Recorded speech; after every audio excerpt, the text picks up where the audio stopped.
I'm just talking. Thank y'all. I'm just talking. Ain't that crazy? Again. Thank you guys for coming today, man. Thank you, thank you, thank you. Always struggle streaming, guys, but guess what? We're getting better every day. So thank you guys for being here. Thank you for being a part of the family.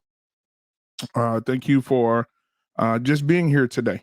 Now, hit that subscribe button if you've never been here before. Hit it so we can go ahead and so you can become a part of this family, and so you can and hit that notification button so you'll know when we go live during the day, at night, and on the weekends, and whenever I decide to go live. Okay. So let's get into some Black History facts. Okay. Hopefully it don't carry out like it did the other day, because it pretty much carried out the other day, because it was an amazing time the other day. So today I want to talk about lost Black towns. We all know about small towns in Oklahoma. We know about Black Wall Street, how successful they were. But it does not stop there, guys. There are so many other towns around the world that we pulled ourselves up by the bootstraps and then we were wiped out. We were wiped out. So what I want to do, I want to start with a little video here. We want to watch a video today because today's Friday. Remember in school when I used to roll the little cart in with the TV on top of it? Well, today I'm not rolling the TV with the cart because we're a little bit more advanced. But I want to go ahead and start with a Black History fact. Oh, but first of all, we got to get to family first. Randy, thank you for being here. Stephen Day, Jenny, you know I love you. M Mills, thank you. Red Lipstick Vibes, what's going on? Mandrell, what's up, man? I'll see you at the barbershop tonight. 8:30 Central Standard Time. I want to see you there. Partly Cloudy 420. How are you? Thank you guys for being here today. Please subscribe. Please subscribe if you have not been here before. We have a fun time here. We bump heads. We bring our heads together. We have virtual hugs.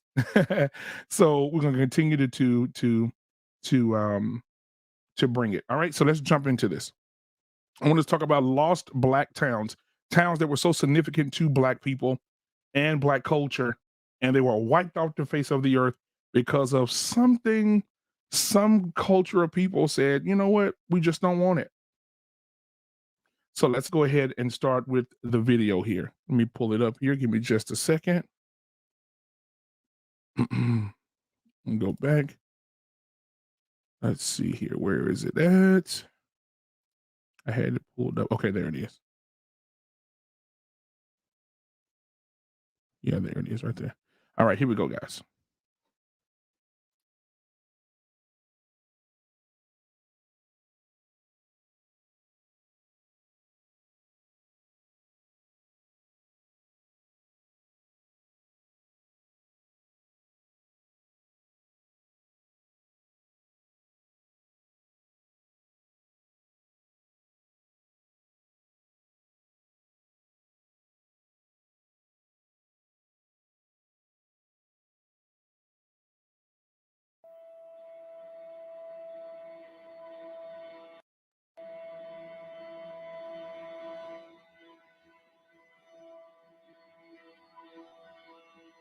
My relationship to Kinlock, I'm a descendant. That is where my family is from. All of this, was Kinlock. So where these warehouses are, these are where homes once were.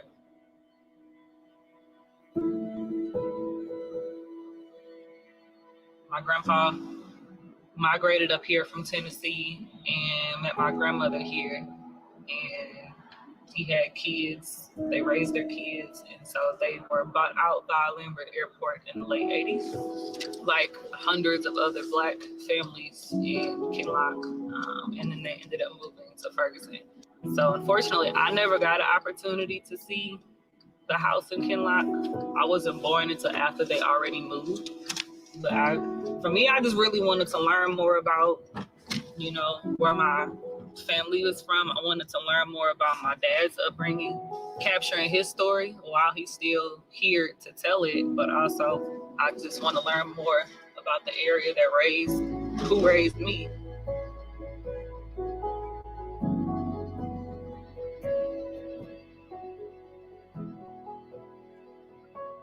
So before Kinlock was incorporated in 1948, Kinlock was actually white. It was a commuter suburb, and it was really, really big. And Blacks would come over here to work either as servants or some menial labor work. And it wasn't incorporated until 1948. So technically, it being the first Black city, when you're official, when you're on the books, that was by Black people. And now this is Holy Angel Church. The plaques on the ground are plaques of notable people from Kinlock. So Maxine Waters has one, Jennifer Lewis has one, Dick Gregory has one.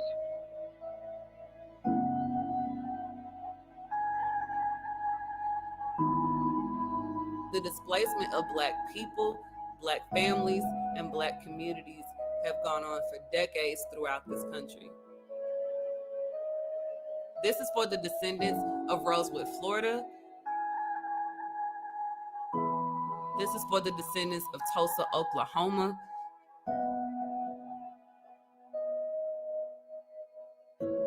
This is for the descendants of Seneca Village in New York, now known as Central Park. This is for Kinloch.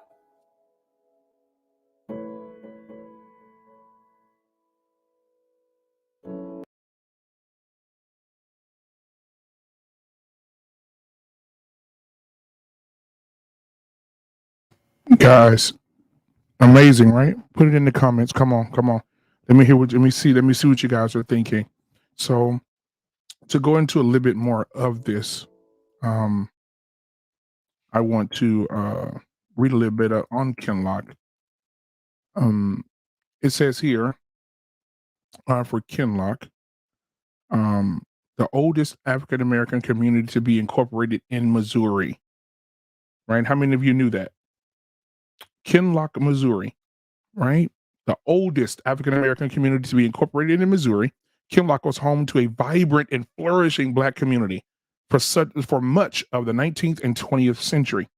It began to decline in the 1980s when the city of St. Louis began to buy up all the property due to the FAA noise abatement program for nearby St. Louis Lambert International Airport.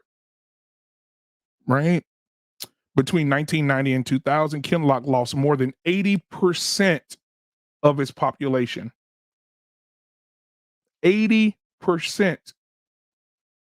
because of the domain situation. You know, if the government, they'll just give you money and say, listen, we're coming in here, we're putting this airport here, we're going to put what we want here, here's a little money, bye. They have the right to do that, if you guys didn't know that. It's called eminent domain, where they can just take your property and just give you a little money and tell you to get on. And the city became increasingly violent after this, right? After all the 80% of Black people left, and dangerous, and the most dangerous place to live in recent years. There have been efforts to rebuild the city, but it has failed.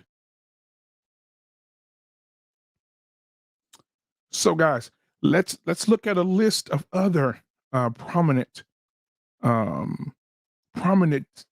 towns or little cities that were important to the African American community. I looked up this morning. If you want to look it up as well, I'm going to share the screen here with you guys so you guys can see these other towns. See, a lot of people say, if you look at some of the YouTube channels, you look at some of the YouTube conversation, you see here is some of the people, some of our Black people, even in these channels, that say Black culture is trash, Black culture can't do anything, Black culture needs to do this. Why can't Black culture do this? Why does Black culture always want something for free? No, when it comes to ADOS, and we're talking about reparations are not something we're asking for free. ADOS is something we're saying, you owe me, I want my check. You owe my culture, I want my check. Right? You went to Kinloch, you tore it down, you beat it down, you went to Black Wall Street, we had that, we didn't ask you for anything, and you burned it to the ground. So for that reason, we could not prosper because you had your racist and bigoted boot on my throat. So we failed at a lot. And so this list right here, I'm going to share with you guys. This list is going to prove everyone wrong that's on Facebook, YouTube, who's out here promoting Black people now, and whites, but Black people now that are promoting that, oh, Black people don't deserve nothing. Why are we asking somebody? So we're not asking, we're telling you we won't be coming for our check. But watch this. I want to share this with you. This is from the website, shout out to The Root. Very great website for Black information if you want to go check it out. But let's look at some of these towns here. We'll go through them quickly so we can get to the news. Fort Moss, Florida. The first Emancipation Proclamation, founded in 1738. Fort Moss, or Moose, I want to say it wrong, but I'll say Moss, or Mose. Located just north of St. Augustine in the United States, first free Black settlement. Amid the fight for control of the New World, Great Britain, Spain, and other European nations relied on African slave labor. The King of Spain issued an edict. Any male slave of British colonies who escaped to the Spanish colony of Florida would be set free, as long as he declared his allegiance to Spain and the Catholic Church. The settlement was abandoned when the British took possession of Florida in 1773. So Fort Moss belonged to the black people because they escaped there. They had the land there. But then guess what happened? The British took possession of Florida in 1763. Everybody's gone. Everybody's gone. Let's move on to number 2. Seneca Village, New York. A lot of you did not know this. A lot of you did not know that if you ever been to New York City, you know there's beautiful Central Park. A lot of you did not know that Central Park used to be a black little town, black little city, and they took it and made it Central Park, where you can walk through it every day and have a wonderful time. Let's read about it. But first of all, before we read that, let's go to Rosewood first. If you haven't seen the movie, watch the movie. But this is Rosewood, Florida. I skipped one. Hold on a second. Rosewood, Florida, a massacre that won't be forgotten. Rosewood, established in 1870, was the site of what could be considered one of the worst race riots in U.S. history. By 1915, it was a small, predominantly black town with a population of just slightly over more than 300. On New Year's Day in 1923, a young white woman claimed that a black man sexually assaulted her. Rosewood was destroyed by a band of white men searching for the alleged suspect. The number of those killed is still unknown. Salute to Rosewood, Florida. One lie burned the whole town down, killed women, children, and men. Seneca Village, New York, back to Central Park. Taking a stroll through history, located between 82nd and 89th Streets and 7th and 8th Avenues in Manhattan's first community of prominent black property owners. The first community of prominent black property owners, guys. The New York State Census estimated about 264 residents lived in Seneca Village. It was a village. Between 1825 and 1857, the area consisted of 3 churches, a school, and several cemeteries. All was razed, and the history was erased with the development of Central Park. They took it and made it a park. It was not known as Central Park. It was known as Seneca Village, New York. It says the first community of prominent, that means upstanding, great, pulling themselves up by the bootstrap, not violent, pulling themselves up by the bootstrap, but they say black people ain't nothing. We asking for something. Let's go here. 5 Points District. New York is notorious. Here's another one in New York. 5 Points District, New York. High stakes in Lower Manhattan. Today we know it as Wall Street. Uh-oh. Did you know that, guys? Wall Street. But from the 1830s to the 1860s, this area was the site of Manhattan's first black settlement, located on the 5-cornered intersection of what were then Anthony, Cross, Orange, and Little Water Streets. It also became known as a notorious slum, with its dance halls, bars, gambling, and prostitution. Many blacks fled the area to escape the draft riots of 1863. 5 Points District, New York, another town. Weeksville, New York, a refuge for Southerners and Northerners. What is now Bedford in New York, in Brooklyn, New York, Weeksville was the second largest community for free blacks prior to the Civil War. James Weeks, a freed slave, purchased a significant amount of land from Henry C. Thompson, another freed slave. Weeks sold property to new residents who eventually named the community after him. It thrived over the years, becoming home to both Southern blacks fleeing slavery and Northern blacks escaping the racial violence and draft riots in New York and other cities. Weeksville, New York, gone. Greenwood, Oklahoma, the Black Wall Street. Come on, we know about that. In the early 1900s, African Americans settled in Oklahoma, seeking employment and other opportunities in the rich oil fields. Greenwood, part of Tulsa, became home to thriving black businesses, decades later earning it moniker Black Wall Street. But in May 1921, somebody got mad. Greenwood faced escalation racial unrest after a young white woman accused a black man of the R word. The man wasn't charged, but that didn't stop a white mob from burning down Greenwood, the site of the worst race riot in U.S. history. Friedman's Village, Virginia, the nation's safe haven. In 1863, federal government built Freedom's Village on the grounds of the Curtis and Lee estates.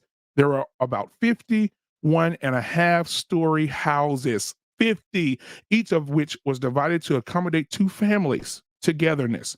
The settlement was home to some notable residents, including Sojourner Truth, who in 1964 worked as a teacher and helped villagers find jobs. The government closed down the village in 1900.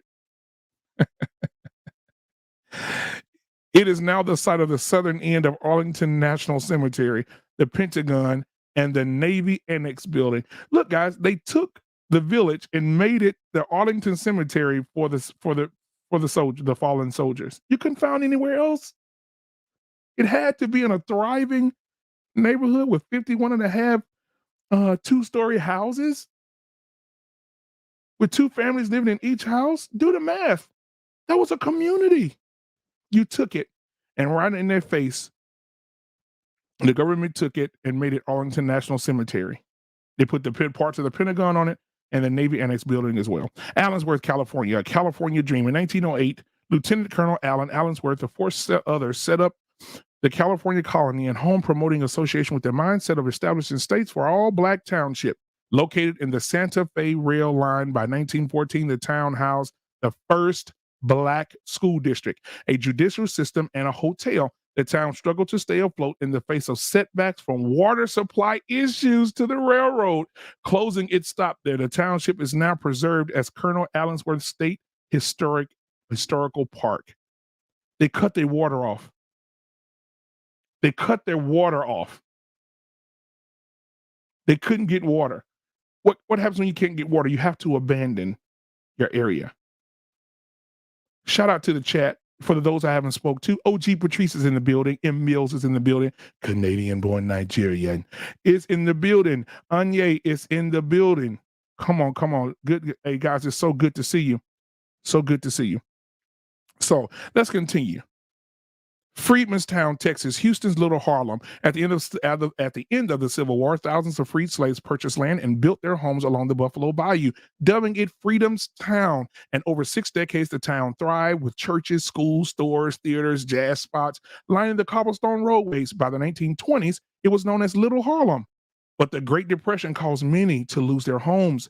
Some longtime residents moved to other Houston neighborhoods. Others stayed and watched the community deteriorate. In 1984, Freedman was designated as a historical district. Davis Bend, Mississippi.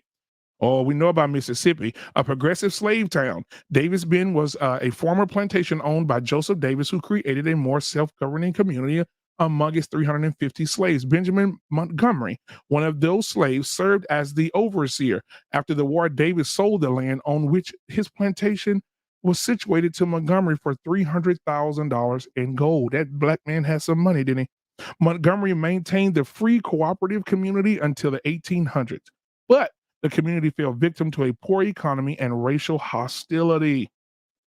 Here we go again. We can't have nothing. Montgomery's son, Isaiah, established a new home, Mound Bayou, which still exists today. Munich, Iowa, the strikebreakers from 1875 to 1900. Munich was home to one of the nation's largest coaling firms, Consolidated Coal Company. In 1880, J.E. Buxton superintended and Consolidated sent officials to recruit Black laborers from Virginia and West Virginia. Black families settled into their homes. By the 1900s, the coal mines were exhausted, and Consolidated started opening up new camps in Buxton, Iowa. Buxton, Iowa, a Black man's town. While it was a community, Buxton was considered a Black man's town because the number of African American families significantly outweighed that of other ethnic groups. As in Munich, Iowa, Blacks held many key roles in the town, including 2 justices of the peace and 2 deputy sheriffs. With a Black population that reached about 5,000, the town was dubbed by Booker T. Washington a success. But soon, demand for coal, the town's principal industry, began to lessen. By 1927, Buxton had all of its residents, lost every one of them. New Philadelphia. Guys, I can go on and on. Look at this. New Philadelphia, Penn Oak Colony, Blackdom.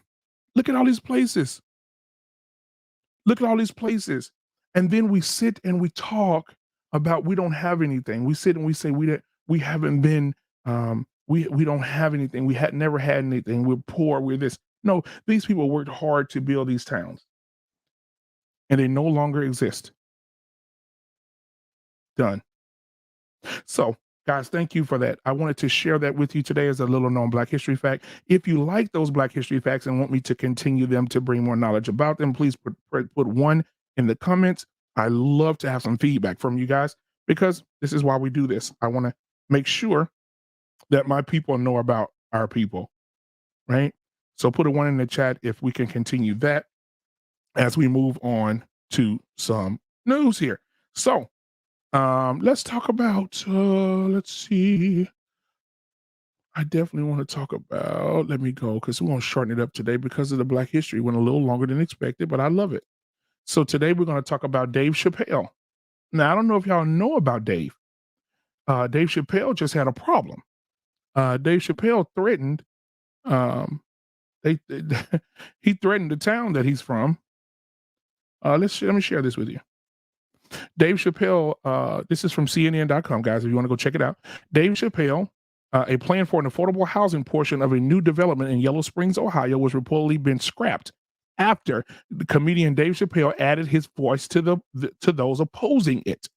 According to the Dayton News, a plan for Obra homes can move forward, but without the affordable housing that originally had been planned as part of a development of single-family homes, townhomes, and duplexes to be built on a 53-acre area in the south edge of town.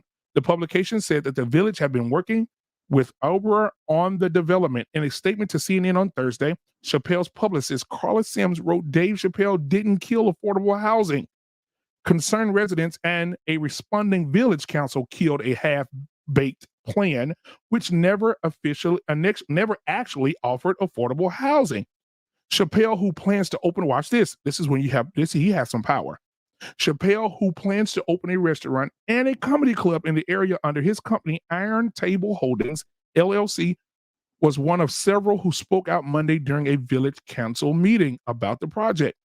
As seen on a video posted to the Yellow Springs Community Access YouTube page, Chappelle questioned why the council would support the housing plan while he kicks out a $65 million a year company.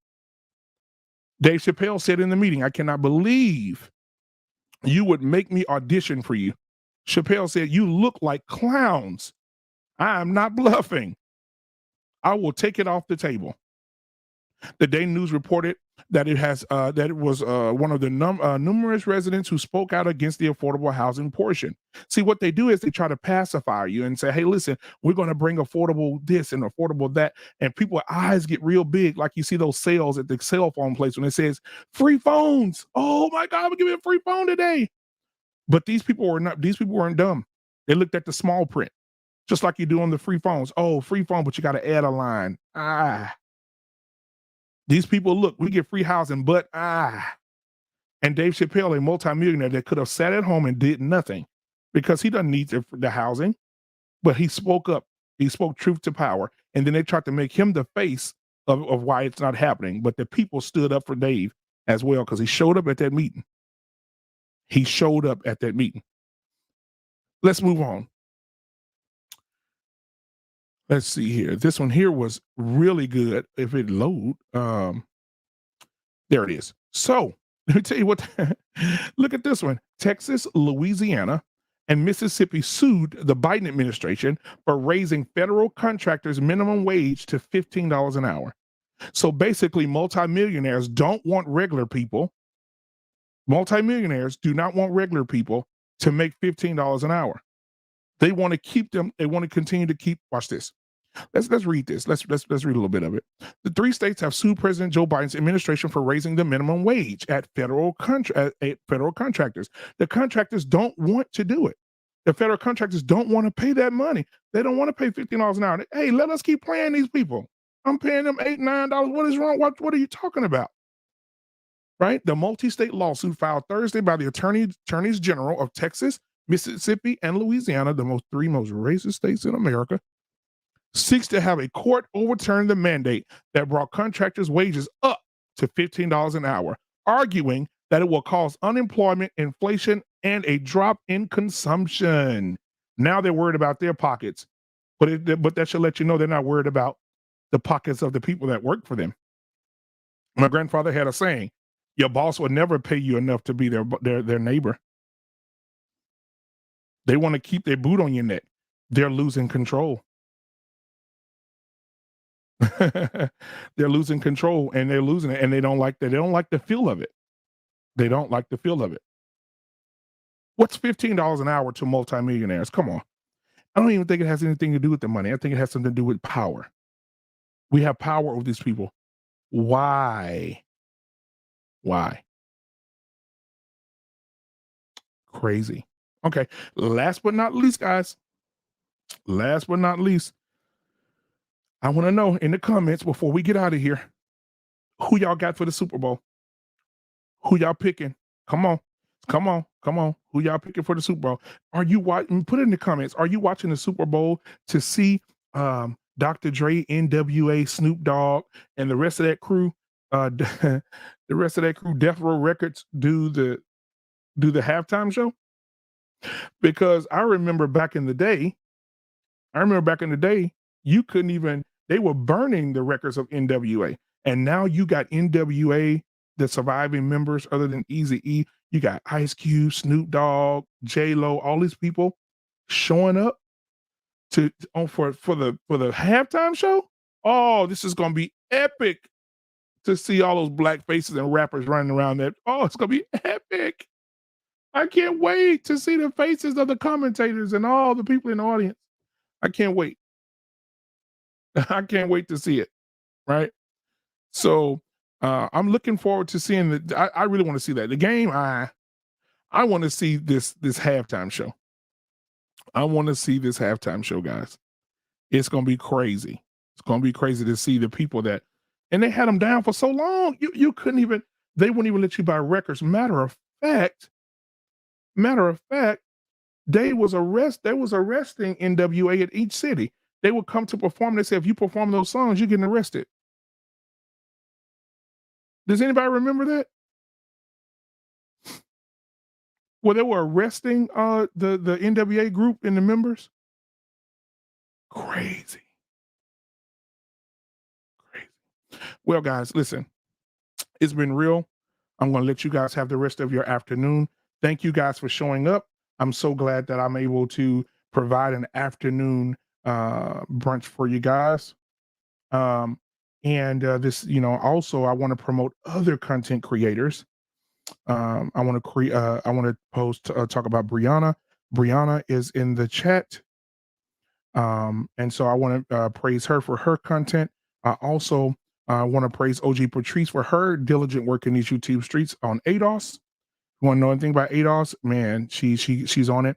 Go check out K-Soul's page, and congratulations to K-Soul, because any minute, any day, any hour, we're going to have us a little niece. His wife is pregnant and expecting, and her due date is the 14th. So we got a few more days before that beautiful bundle of possibility gets here. So guys, make sure you pray for him and his family, that they have a prosperous and beautiful bundle of joy. All right. Sir Hell Speaks is in the building. Ladies and gentlemen, Sir Hell Speaks is in the building. That's my brother from another mother. Sir Hell, salute to you. 7 Mile Awesome Dre, salute to you, salute to you, salute to you. Make sure you go subscribe to Sir Hell Speaks. That man's closer to 1,000, and we need to get him there really, really quick. We are going to get there, but we're going to get him there first. Come on, somebody. Sir Hell Speaks, Jay Takashi just starting his YouTube page. Let's get over to Jay Takashi and promote his as well. Mandrell, thank you for being here. Brianna, again, Canadian-born Nigerian, thank you for being here. Anye, thank you for being here. All right, Partly Cloudy 420, I'm sorry. Red Lipstick Vibes, M Mills, all of you, thank you for being here every day, coming in and showing your support. All right. Everybody go and right now, if you're watching right now, if you have not subscribed to this channel, please hit the subscribe button. Please hit the like button right now. It's 10 people watching right now. It needs to be 10 likes, because I know you're here to support me. 10 likes. Come on. All right. Thank you so much. Thank you so much. Randy, hi. Thank you so much as well subscribers. So, Sir Hale, we have a few subscribers that are headed over to you to subscribe to your page, to your channel. So thank God for that, man. Thank God for that. Get over there and do it. 13 people watching now. So we got 3 more people in here. Hit the like button and subscribe to all these wonderful people that are in the chat. All right. If you look in the chat right now, you see Sir Hale Speaks is in there. You see K Soul is in there. You see a lot of dope content creators that are in the chat right now that are here supporting me. And I definitely want to take the time at the end here to support them. Hit that subscribe button right now if you're watching. It is so good to see you guys. It's amazing to bring you this content every day. Matter of fact, tonight we have barbershop talk, guys. Tonight we're going to talk about some men whisper about, but we're going to bring it to the forefront. Men are saying, I'm doing what I can for my children, but I still get drugged through the system. And when I get drugged through the system, whatever the system tells me to do, I'm not going to give a dime over that. It's going to be a conversation tonight. 8:30 Central Standard Time, barbershop talk. Guys, it has been amazing. It has been real. Thank you so much for being a part of this this YouTube channel. And thank you for being a part of the Black Man Unfiltered Network family. You guys are dope. I couldn't do it without you. Peace.